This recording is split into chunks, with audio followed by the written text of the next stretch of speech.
యేసుక్రీస్తు అతి పరిశుద్ధమైన నామానికి స్తుతి స్తోత్రములు కలుగునుగాక. ఈ వాక్యం వింటున్న ప్రతి ఒక్కరికి కూడా మన ప్రభు అయిన యేసుక్రీస్తు పేరిట వందనాలు తెలియజేస్తున్నాను. ఈ దిన వాక్య ధ్యానం నిమిత్తం మత్తయి సువార్త 7 అధ్యాయం 7-8 వాక్యాలు చదువుకుందాం. అడుగుడి మీకు ఇయ్యబడును, వెదకుడి మీకు దొరుకును, తట్టుడి మీకు తీయబడును, అడుగు ప్రతివాడును పొందును, వెదుకువానికి దొరుకును, తట్టువానికి తీయబడును. దేవునికి స్తుతి స్తోత్రాలు కలుగునుగాక. యేసు ప్రభు వారు చదువుకున్నటువంటి వాక్యంలో ఒక 3 విషయాలు తెలియజేస్తున్నారు. ఏంటంటే అడగండి, వెతకండి, తట్టండి అని చెప్పేసి యేసు ప్రభు వారు చెప్తున్నారు. ప్రియమైన దేవుని బిడ్డలారా, ఏ వ్యక్తులైతే యేసుక్రీస్తుని అడుగుతారో వాళ్ళందరూ పొందుకుంటారు. ఏ వ్యక్తులైతే యేసుక్రీస్తు సన్నిధిలో వెతుకుతారో వాళ్ళందరికీ కూడా దొరుకుతాయి. ఏ వ్యక్తులైతే యేసుక్రీస్తు ప్రభు పాద సన్నిధిలో పరలోకం యొక్క తలుపులు తడతారో వాళ్ళకి పరలోకం యొక్క తలుపులు, ప్రభు యొక్క హృదయ ద్వారాలు తెరవబడతాయని యేసు ప్రభు వారు చెప్తా ఉన్నారు. దేవుని యొక్క బిడ్డలారా, మన జీవితంలో అన్నీ కూడా ఒకే రకమైనటువంటి సమస్యలు కావచ్చు, వ్యాధులు, బలహీనతలు, ఇరుకులు, ఇబ్బందులు ఎదురవు. అనేక రకాలైనటువంటివి మన జీవితంలో ఎదురవుతూ ఉంటాయి. మరి వాటన్నిటిలో ప్రభు ద్వారా విడుదల పొందాలంటే మనం ప్రభు చెప్పిన రీతిగా ప్రార్థన చేయటం ఎంతైనా అవసరం. దేవుని యొక్క బిడ్డలారా, మొదటి అంశాన్ని మనం చూసినట్లయితే యేసుక్రీస్తు ప్రభు వారు ఏం చెప్తున్నారంటే అడుగుడి మీకు ఇయ్యబడుతుంది. ఏం అడగాలి? ఈ యొక్క మాట అర్థం ఏంటంటే మన జీవితంలో మనం ఏదైతే అవసరత కలిగి ఉన్నామో, ఏదైతే అక్కర కలిగి ఉన్నామో, మనం ఏదైతే లేమి కలిగి ఉన్నామో, మరి మనం ఏదైతే దేవుని యొద్ద నుండి ఆశిస్తూ ఉన్నామో వాటన్నిటిని కూడా మనం దేవుని సన్నిధిలో అడగటం అనేది ఈ యొక్క మాట అర్థం అండి. మనం యాకోబు రాసిన పత్రికలో 4వ అధ్యాయంలో చూసినట్లయితే అక్కడ ఏముందంటే మీరు అడగనందునే దేవుని యొద్ద నుండి పొందుకోవట్లేదు. ఈరోజు చాలామంది దేవుని యొక్క బిడ్డలు దేవుని యొక్క సన్నిధిలో ఎందుకు పొందుకోలేకపోతున్నారంటే మనం దేవుణ్ణి అడగాలండి. మనకేదో అవసరత ఉందో, అక్కరత ఉందో అవన్నీ మనం మోకరించి ప్రభు సన్నిధిలో అడగటం అనేది నేర్చుకోవాలి. ఈరోజు చాలామంది జీవితాల్లో చూస్తే సంఘానికి చెప్తా ఉన్నారు, సేవకులకు చెప్తున్నారు, కానీ వాళ్ళు వ్యక్తిగతంగా మోకరించి దేవునికి చెప్పుకోవట్లేదు, దేవుణ్ణి అడగట్లేదు. అందువల్లనే పొందుకోలేకపోతూ ఉన్నారు. మనం గమనించినట్లయితే బైబిల్లో హన్నా అనేటువంటి ఒక ఆమె కనబడుతుంది. ఈమెకు బిడ్డలు లేరండి. చాలా కాలం అవుతుంది వివాహం అయ్యి. తన భర్త వేరొక వివాహాన్ని చేసుకున్నప్పుడు పెనిన్నాకు పిల్లలు పుట్టారు, కానీ హన్నాకు పిల్లలు లేరు.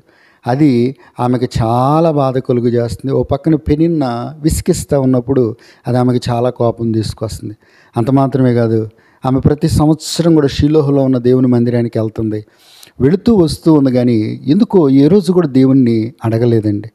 అదే యాకోబు పత్రికలు ఏముంది? మీరు యుద్ధాలు చేస్తారు, పోరాటాలు చేస్తారు, ఎన్నెన్నో చేస్తూ ఉంటారు, కానీ దేవుణ్ణి అడగనందునే మీరు పొందుకోవట్లేదని అక్కడ తెలియజేస్తూ ఉన్నాడు భక్తుడు. ఈ హన్నా ఎన్నెన్నో చేస్తుంది. భర్త మీద గొడవాడుతూ ఉంది, తన చెల్లెల మీద తగాదాడుతూ ఉంది తప్ప మరి దేవుణ్ణి అడిగి పొందుకోవటం ఎందుకో ఆమె చేయలేకపోయింది. ఎప్పుడైతే ఆమె దేవుని యొక్క పాద సన్నిధికి వెళ్ళి ఆ బలిపీఠం చెంత తన యొక్క గోడంతా దేవునికి చెప్పుకుందో, తన బాధ అంతా దేవుని సన్నిధిలో కుమ్మరించిందో, మరుసటి ఏటికి దేవుడు ఒక చక్కని కుమారుడిని ఇవ్వటం జరిగింది. దేవునికి స్తోత్రం, హల్లెలూయా. మార్కు సువార్త 10వ అధ్యాయం 35వ వచనం నుంచి చూస్తే అక్కడ ఏమనుందంటే యేసుక్రీస్తు ప్రభు దగ్గరికి 2 శిష్యులు వస్తారు.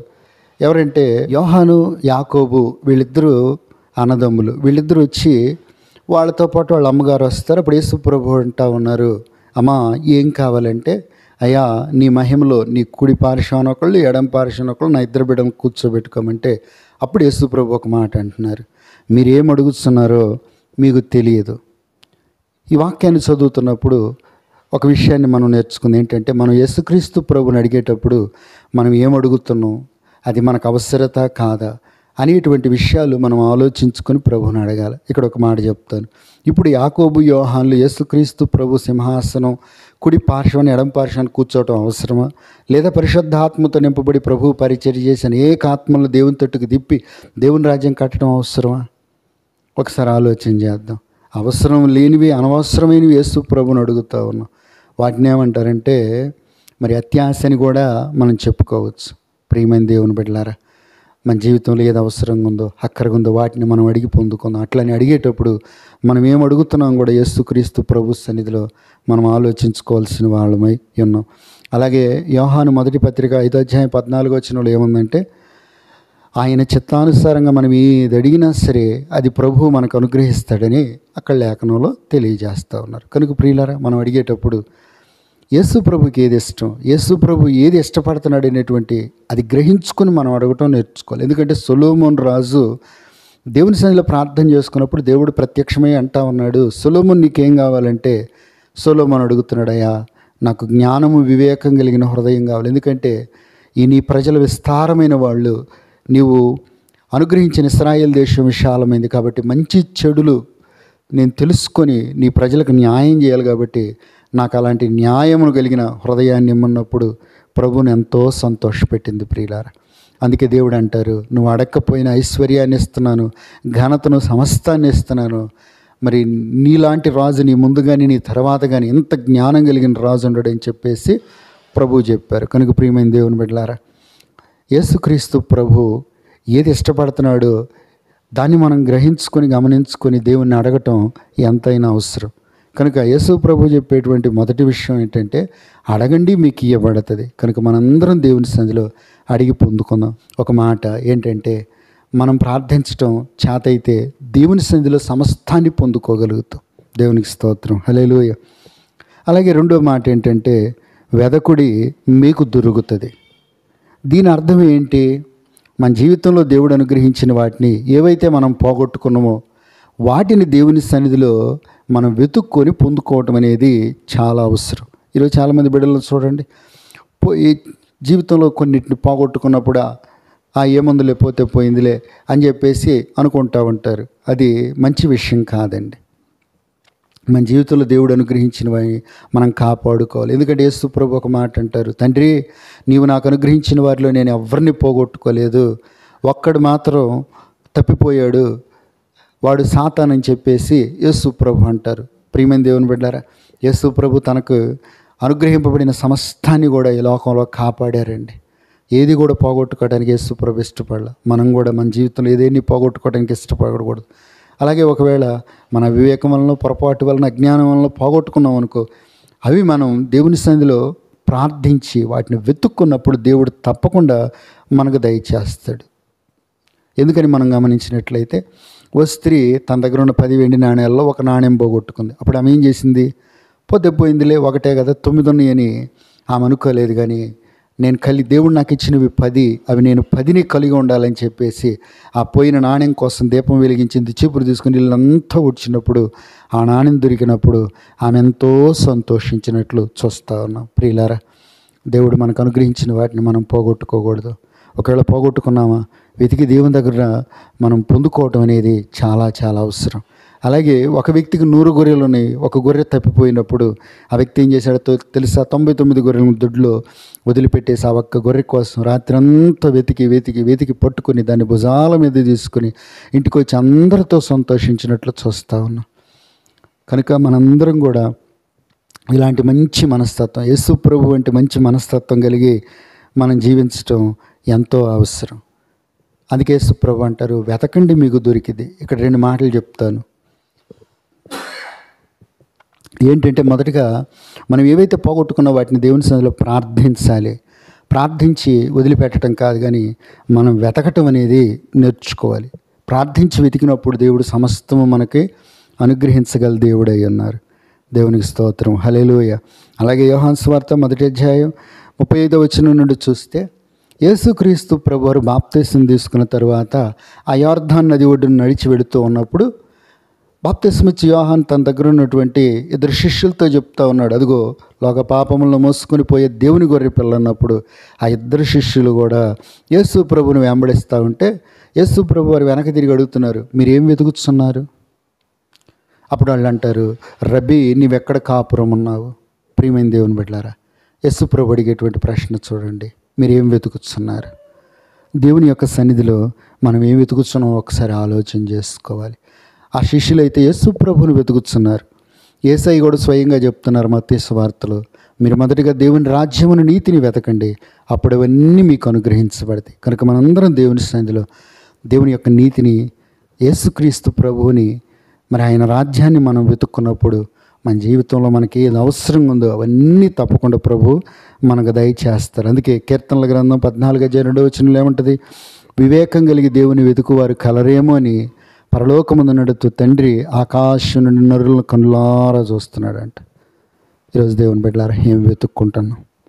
కొన్నిసార్లు దేవుడు మన జీవితంలో ఆయనే స్వయంగా కొన్ని పోగొడతాడు, వాటిని మాత్రం మనం వెతుక్కోకూడదు. ఎందుకంటే లోతు కుటుంబంతో చెప్పాడు, లోతు తన భార్య పిల్లల్ని తీసుకొని వెనక్కి చూడకుండా వెళ్ళిపో, సమస్తాన్ని వదిలిపెట్టమన్నప్పుడు వాళ్ళు వెళతా ఉన్నారండి.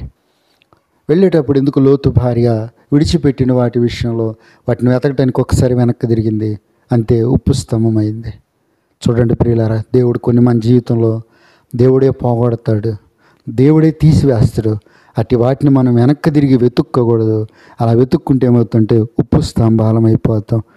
కనుక మనందరం కూడా దేవుని సన్నిధిలో ఏవైతే మనకు దేవుడిచ్చిన వాటిని, కలిగిన వాటిని పోగొట్టుకున్నామో వాటిని దేవుని సన్నిధిలో ప్రార్థిద్దాం, వెతికి పొందుకుందాం.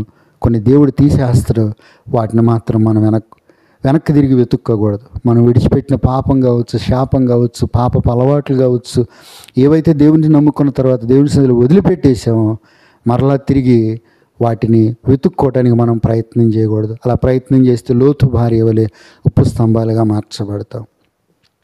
అలాగే మూడో విషయాన్ని మనం చూసినట్లయితే యేసు ప్రభు అంటాడు, తట్టుడి మీకు తీయబడుతుంది. ఈ మాట అర్థం ఏంటంటే, మన అత్యవసర పరిస్థితుల్లో మనం ప్రభు యొక్క పాదాలు పట్టుకుని ఆయన హృదయాన్ని తట్టినప్పుడు, పరలోకపు తలుపులు తట్టినప్పుడు ఆయన తప్పకుండా తెస్తానని వాగ్దానం చేశాడు. ఈ మాట ఎవరు చెప్పలేరండి. దేశాలు నీలేవాళ్ళు కావచ్చు, ప్రపంచాన్ని నీలేవాళ్ళు కావచ్చు, ఎవరు కూడా ఇలాంటి మాట చెప్పలేరు. ఎందుకంటే యేసు ప్రభు చెప్తున్నాడు, మీరు ఈ అత్యవసరంలో ఉన్న, ఈ ఆపదలో ఉన్న తట్టండి, పరలోకపు తలుపులు నేను తీసి మీకు సహాయం చేస్తాను. ఎవరు చెప్పగలరు ప్రియులారు ఈ మాట? ఎంతమందికి చెప్పగలరు ఈ మాట? కానీ యేసు ప్రభు సమస్త మానవాళికి చెప్తా ఉన్నాడు. మనం బైబిల్లో గమనించినట్లయితే లోకాసు వార్త 11 ఏముంది? ఒక వ్యక్తి ఉన్నాడు. ఆ వ్యక్తి ఇంటికి అర్ధరాత్రి వేళ ఒక స్నేహితుడు వచ్చాడు. కానీ అతనికి పెట్టడానికి ఇంట్లో ఏమీ లేనప్పుడు ఆ ఊరిలోనే ఉన్న తన స్నేహితుని వద్దకు వెళ్ళి తలుపు దాడుతూ ఉన్నాడు. అయ్యా తలుపుది, నా ఇంటికి స్నేహితుడు వచ్చాడు, అతనికి పెట్టడానికి ఆహారం కావాలన్నప్పుడు ఆ లోపల ఉన్న వ్యక్తి అంటున్నాడు, అయ్యా ఇదిగో నా చిన్న బిడ్డలు నిద్రపోతూ ఉన్నారు, దయచేసి నువ్వు తలుపు తట్టబాకు, రేపు ఉదయం రా నీకు కావాల్సిన వరకు ఇస్తానంటే కాదయ్యా అని చెప్పి మాటిమాటికి సిగ్గుమాలి అడిగినందువలన అతడు లేచి ఇవ్వకపోయినా సరే అతడు మాటికి అడిగినందుకు లేచి తనకు కలిగిన మట్టుకు ఇచ్చి పంపించాడంట. యేసు ప్రభు అంటున్నాడు, తట్టండి నేను మీకు తెస్తాను, నేను మిమ్మల్ని సిగ్గుపరచను, నేను మిమ్మల్ని అవమానపరచను. కనుక ప్రియులారా, మనందరం కూడా మన అత్యవసర పరిస్థితుల్లో దేవుని ఇంటి తలుపు తట్టి పొందుకుందాం ప్రియులారా. మన తండ్రి మనల్ని అవమానపరిచే దేవుడు కాదు, మనల్ని సిగ్గుపరిచే దేవుడు అంతకంటే కాదు. అందుకే మనందరం దేవుని సన్నిధిలో వెతుకుదాం. కీర్తనకారుడు అంటాడు, ఆపత్కాలమున యెహోవా నమ్ముకోదగిన సహాయకుడని అక్కడ చెప్తా ఉన్నాడు. కనుక మనందరం మన ఆపత్కాల సమయాల్లో మన ప్రభువు మనకున్నారనే ధైర్యంతో ఆయన ఇంటి తలుపు తట్టి ఆయన ద్వారా సహాయం పొందుకుందాం. అలాగే బైబిల్లో చూస్తున్నట్లయితే మనం సమయం ఉండగానే తలుపు తట్టాలి. కొన్నిసార్లు సమయం మించిపోయిన తర్వాత తలుపు తడతాం, దానివల్ల ఫలితం ఏముండదు. ఎందుకంటే యేసు ప్రభు వారు రాకడ గురించి ఒక ఉపమానం చెప్పినప్పుడు బుద్ధి కలిగిన కన్యకలేమో సకాలంలో విందులోనికి ప్రవేశించారు, కానీ బుద్ధి లేని కన్యకలు ప్రవేశించలేకపోయారు. వాళ్ళ దగ్గర నూనె లేనందువల్ల దీపాలు ఆరిపోతే నూనె తీసుకొని దీపాలు వెలిగించుకొని వచ్చేసరికి తలుపు వేయబడింది. అప్పుడు వాళ్ళు తలుపు దాడుతున్నారు, అయ్యా మాకు తలుపుది. అప్పుడు యేసు ప్రభు అంటారు, అక్రమం చేయవారులారా మీరెవరో నాకు తెలియదు. వాళ్ళు అంటూ ఉన్నారు, అయ్యా మేమయ్యా రక్షణ పొందాం, నీ సన్నిధిలో సాగాం, నువ్వు మా వీధుల్లో బోధించావు, ఎన్నో చెప్తుంటే మీరెవరో నాకు తెలియదు. కనుక ప్రియులారా, దేవుని యొక్క సన్నిధిలో మనం తలుపు తట్టాల్సిన సమయంలో తట్టాలి, లోపలికి ప్రవేశించాల్సిన సమయంలో ప్రవేశించాలి. సమయం మించిపోయినాక మనం తలుపు తట్టినా సరే తలుపు తీయబడదు. ప్రభు రాకడకు ముందుగానే మనం సిద్ధపడితే ప్రభు రాకడ ఎత్తబడతాం. ప్రభు రాకడ వచ్చినాక సిద్ధపడ్డా తలుపు మూసివేయబడిద్ది ప్రియులారు. ఎందుకంటే నోవాహు కాలంలో కూడా ఏం జరిగింది? జలప్రళయం చేత సమస్తాన్ని నశింపజేయాలని దేవుడు ఉద్దేశించాడు. ఎందుకని? సమస్తం కూడా తమ మార్గాలను చెరిపివేసుకొని దేవునికి విరుద్ధంగా పాపం చేశారు. కనుక దేవుడు ఆలోచన చేసి నోవాహుని ఏర్పరచుకొని ఓడను నిర్మించాడు. దాదాపు 100 సంవత్సరాలు పట్టింది. వాడ నిర్మాణం జరుగుతుంది. ఓ పక్కనది నోవాహు కుటుంబం వాక్యం ప్రకటిస్తున్నారు. పరిశుద్ధాత్మదేవుడు ప్రతి వారితో మాట్లాడుతున్నాడు. ఎవరు వినలేదండి. సమయం వచ్చింది, నోవాహు కుటుంబం వాళ్ళలోనికి వెళ్ళారు. సకల జీవరాశుల్లో జతలుగా మరి వాళ్ళలోనికి ప్రవేశించిన తర్వాత దేవుడు తలుపు వేశాడు. వర్షం ప్రారంభమైంది. ఆకాశపు తుమ్ములు అగాధపు జలపు ఓట్లు విప్పబడ్డాయి. అప్పుడేమైందో తెలుసా? జలప్రళయం ప్రారంభమైనప్పుడు సమస్త మనుషులు చేసి ఆ తలుపు దాడుతూ ఉన్నారు. అయ్యా మాకు తలుపుది. ప్రియులారా, అక్కడ తలుపు వేసింది ఎవరు తెలుసా? నోవాహు కాదు, దేవుడే తలుపు మూసేశాడు. దాన్ని ఎవరు తీయగలరు? ఆయన వేసిన తలుపులు ఎవరు తీయలేరు. ఆయన తీసిన తలుపులు ఎవరు కూడా మోయలేరు. అందుకే దేవుని సన్నిధిలో సమయం ఉండగానే మనం దేవుని ఇంటి తలుపు దాడదాం. అలాగే సమయం ఉండగానే మనం ప్రభు రాకడకి సిద్ధపడదాం ప్రియులారా. కనుక ఈ వాక్యం వింటున్నటువంటి మనందరం కూడా దేవుని సన్నిధిలో అడిగి పొందుకుందాం, వెతకి దొరికించుకుందాం, తట్టి తలుపు తీసేలా మనందరం ప్రభు సన్నిధిలో మొరపెడదాం. కనుక ఈ రీతిగా మనందరం ప్రార్థన చేసుకుందాం ప్రియులారా. దేవుడు ఈ మాటలన్నీ మనలో ఫలభరితంగా మార్చి మన సడలిన మోకాళ్ళు వడలిన చేతులను బలపరిచి ఆశీర్వదించునుగాక. ఆమేన్. ప్రార్థన చేసుకుందాం. అందరు కళ్ళు మూసుకొని ప్రార్థనలు ఏకీభవిద్దాం. కృపాసత్య సంపూర్ణుడైన మా దేవ యేసయ్య, మీ కొందనాలు, స్తోత్రాలు. నీ ప్రేమను బట్టి ఈరోజు వాక్యం ద్వారా మాతో మాట్లాడినందుకు వందనాలు. ఈ మాటలు మాలో ఫలభరితంగా మార్చండి అయ్యా. ఇదిగో మీరు ఈ సంవత్సరం ఇచ్చిన ధ్యానాంశాలకై స్తోత్రాలు. ఈ వాక్యములు మా అందరిలో ఫలభరితంగా మార్చి మా ప్రార్థనా జీవితాలను ప్రభువా సరిచేయండి, చక్కపరచండి. అలాగే మీరు చెప్పినట్లు, మీరు చేసినట్లు మేము ప్రార్థన అనుభవాల్లో ఎదగటానికి కృపను దయచేయండి ప్రభు. మా సొంత ప్రార్థనలు కాదు కానీ, వీళ్ళని చూసే ప్రార్థనలు కాదు కానీ, మీరు చెప్పినట్లు చేసినట్లు మేము నేర్చుకుని అలాగును అవలంబించి మీరు ఇచ్చే రాజ్యానికి సిద్ధపడే భాగ్యం దయచే.